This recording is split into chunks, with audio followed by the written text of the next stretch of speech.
کے حوالے سے اگر ایک شخص نظر کر لیتا ہے اور سفر 40 کی وجہ سے زیارتی سفر کی وجہ سے نظر کو تبدیل کرے، اس سلسلے میں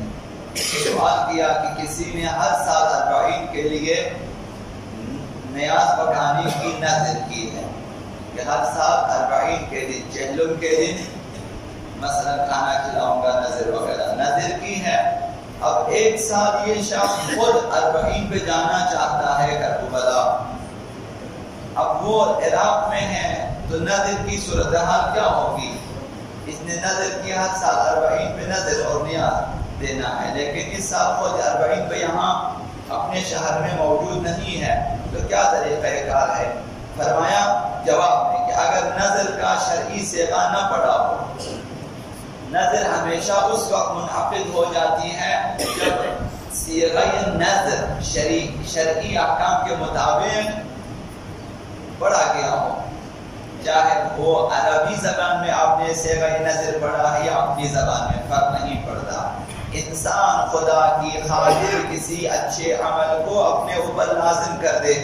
یہ صیغہ نظر ہے کہ اللہ کی خاطر مجھ پر لازم ہوگا کہ مثلا شب جمعہ میں یہ کام کروں، روز جمعہ یہ کام کروں، مثلا یہ نظر کا صیغہ۔ اگر اس نے اسی طرح نیت کی ہے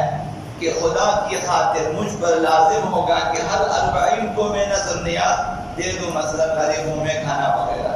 اگر صیغہ نظر اس طرح سے نہیں پڑا ہے تو وہ نظر منعقد نہیں ہے، اس پر عمل کرنا واجب نہیں ہے۔ لیکن اگر شرعی طریقے سے نظر کا صیغہ پڑا ہو تو جس طرح سے نظر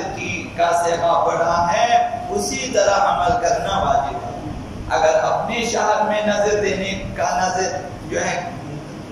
دینے کا صیغہ پڑا، اپنے شہر میں نظر دینا چاہیے، یا کسی بھی جگہ دینے کا اگر صیغہ پڑا ہے تو عراق میں بھی ہے، جہاں بھی آپ وہاں پہ نظر دے سکتے ہیں۔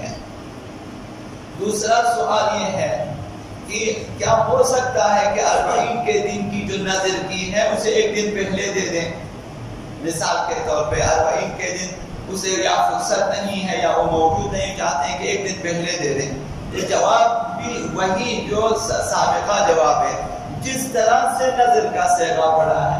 اگر یہ نظر کی ہے کہ 40 کے دن ہی میں نے یہ نیاز دینا ہے تو اسی دن ہی دینا واجب ہے، تبدیل نہیں کر سکتے۔ اگر نظر اس طرح سے کی ہو کہ 40 کے آس پاس میں نے نظر دینی ہے تو اس کی مرضی ہوگی کہ 40 کے دن اس سے ایک دن پہلے یا ایک دن بعد میں مثلا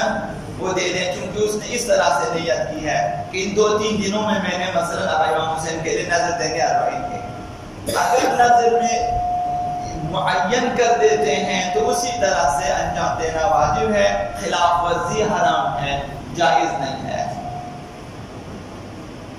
زیارت آقا عبداللہ حسین کے بارے میں 1400 صدیاں گزر گئی ہیں، 1400 سال اس سے بھی زیادہ عرصہ گزرا ہے، اور کربلا، عاشورہ، آقا عبداللہ حسین آج بھی زندہ ہیں۔ آج بھی غم آقا عبداللہ حسین قوی ترین غم ہے دنیا میں کہ ہر آنکھ اشکبار ہے اور دل فگار۔ 1400 سال بعد بھی مؤثر ترین مصائب آقا عبداللہ حسین۔ اگر آپ مثلا علماء نے لکھا اگر سروے کیا جائے کہ کون سی ایسی شخصیت ہے جس کے لیے سب سے زیادہ آنسو بہائے گئے ہیں اور سب سے زیادہ آنسو بہائے جاتے ہیں اور آئندہ بھی بہائے جائیں گے، تو یقیناً ایک بھی جواب ہوگا کہ آقا عبداللہ حسین، کہ سب سے زیادہ ان کے لیے لوگوں نے گریہ کیا ہے اور کر رہے ہیں اور آئندہ بھی کریں گے۔ تو واقعہ کربلا سے لے کر آج تک اور آج سے لے کر تا قیامت یہ وہ واحد ہستی ہے آقا عبداللہ حسین کی کہ جسے یاد رکھا گیا ہے اور آئندہ بھی یاد رکھا جائے گا۔ جب اور جہاں بھی آقا عبداللہ حسین کا نام آئے گا وہاں دیگر شہدائے کربلا اور غازیان کربلا کو بھی یاد کیا جائے گا۔ ان کی بھی یاد ہوگی اور انہیں فراموش نہیں کیا جائے گا۔ 40 آقا عبداللہ حسینی مکتب تشیع کی حقانیت اور حقیقت کربلا اور عشق الہی، عشق حسینی، ان تمام موضوعات کو سمجھنے کے لیے بہترین ذریعہ ہے۔ جائیں 40 کے اجتماع میں، وہاں کچھ نہ کچھ انسان سمجھ جاتا ہے کہ عشق حسینی یعنی چے، مکتب تشیع یعنی چے۔ لوگ یہ کیسے ممکن ہے کہ کروڑوں افراد ایک ہی جگہ، ایک ہی مرکز پہ متوجہ ہیں قبر امام حسین، کروڑوں انسان، اور وہاں ایک ہی دن میں جمع ہے۔ یہ مکتب تشیع، مکتب اہل بیت کی طاقت و توانائی اور کشش ہے، اور اس جگہ عبداللہ حسین کی کشش، یہ دلیل ہے کہ یہ مکتب حق و حقیقت پر مبنی ہے۔ 40 کے اجتماع سے ملت تشیع کو حیات نو ملتی ہے، ہر سال حیات جدید مل جاتی ہے۔ مکتب تشیع یعنی مکتب اہل بیت زندہ تر ہوتا جاتا ہے ہر سال۔ اس وجہ سے یہ اجتماع بہت مہم ہے۔ دنیا بھر کی حقیقت پسندان انسان اجتماع 40 میں جمع ہو کر حق و حقیقت اور مکتب تشیع سے وابستگی کا عملی ثبوت فراہم کرتے ہیں۔ یہاں جمع ہو کر اسلام اور مسلمین کے عظیم ترین ہدف کے لیے، یعنی ظہور آقا امام زمان علیہ السلام کے لیے تجدید عہد کرتے ہیں، حسین ابن علی کو یاد کرتے ہیں اور آقا امام زمان کے ساتھ دینے کا عہد کرتے ہیں۔ وہ تشکیل نظام ولایت اور قیام حکومت مہدوی کے لیے نامطلوب ترین اور ناموافق ترین حالات میں بھی تا حد شہادت جان فشانی کرنے کا عہد ہے۔ یہ 40 میں جانوں پہ کھیل کے لوگ جاتے ہیں، یعنی یہ عہد کرنے کے لیے کہ حالات جس قدر بھی خراب ہو ہم جائیں گے،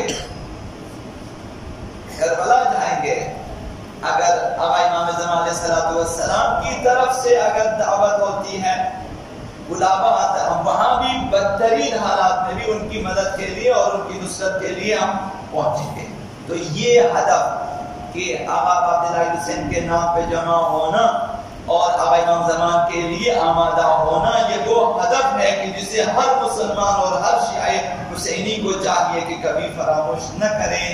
کہ ہم بہت بڑے انقلاب کے انتظار میں ہیں، وہ انقلاب ظہور کہ تمام 40 عاشورہ، کربلا، مجالس، یہ سب اسی مقصد کے لیے ضروری ہے۔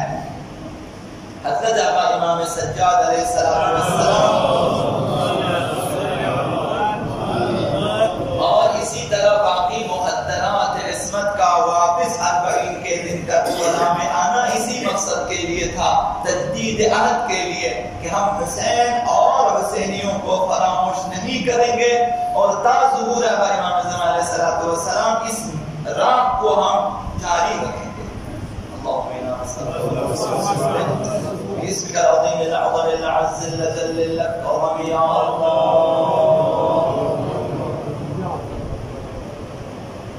يا الله يا رحمن يا رحيم يا مقلب القلوب ثبت قلوبنا على دينك اللهم نبر قلوبنا يا الله وبيض وجوهنا يا الله وأهلك أعداءنا يا الله واشف مرضانا يا الله وآمن من كل بلائنا يا الله واغفر ذنوبنا يا الله واستر عيوبنا يا الله